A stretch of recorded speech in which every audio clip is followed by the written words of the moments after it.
Hello mythology lovers, welcome back to World of Mythology. Today's video is about the Great Deluge. After the Golden Age, there came a time when men began to quarrel with one another. The gods sent hot summers and cold winters. Men made themselves places in which to live, in caves and grottos. They might be protected from hot sun in summer and cold winds in winter. They plowed the ground and grew grain, which they laid away for food during cold season. As the world grew older, men became more and more quarrelsome. At last they dug gold out of the ground where it had lain for so long, and they dug out iron too. They quarrelled more sadly than ever over the possession of bright yellow gold they had found, and worst of all, they made sharp knives and other weapons out of iron, and fought fiercely with each other. After this, robbery, murder, and many other crimes were common on the earth. Things grew worse and worse, till a man's life was not safe anywhere. Finally, in the whole world, there were only two people who continued to sacrifice to the gods.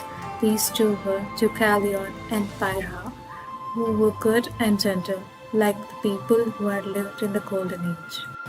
Jupiter, the father of gods, looking down from the Mount Olympus and seeing how big the people of earth had grown, made up his mind that he would destroy them all.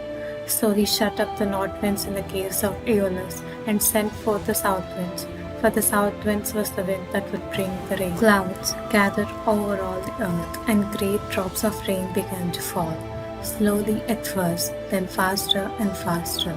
It rained till the grain was laid flat in the fields. Still the clouds did not lighten, nor the rain ceased falling. The rivers overflowed their banks and rushed over the plains, uprooting great trees and carrying away the houses and cattle and men. The sea, as well as the rivers, flowed in over the land till dolphins played among the branches of the forest trees. Sea nymphs too might have been seen peeping out from great oak trees. Still the rain never stopped, and the water rose higher and higher.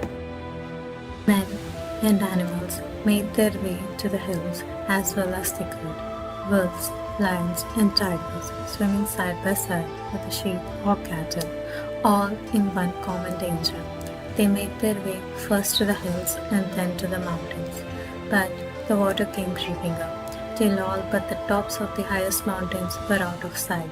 At last, when the rain stopped and the clouds broke away a little, only the top of Mount Parnassus, which was the highest mountain of all, remained above water.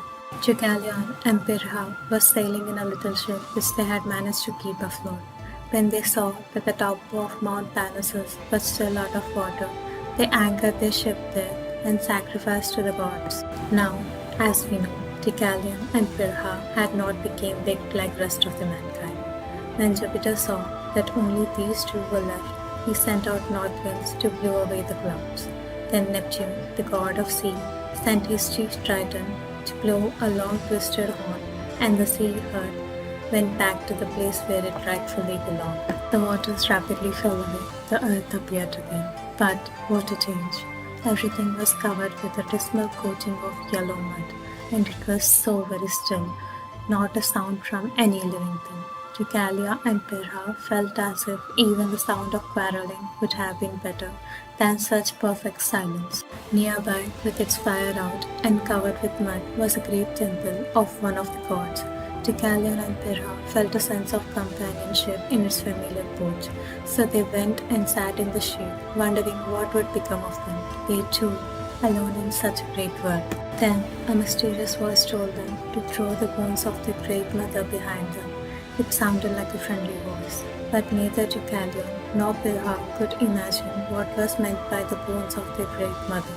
After they had puzzled over it for some time, they came to the conclusion that their Great Mother must mean Mother Earth, and that her bones must be the stones that lay around them. So, standing with their faces towards the temple, they threw the stones behind them. When they turned to see what had happened, they found the stones which they had thrown has changed into men and women. In this way, after the Great Deluge, the earth was populated again.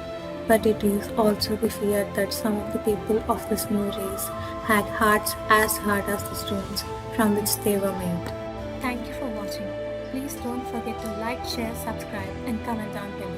Hit the bell icon to receive notifications about our future videos.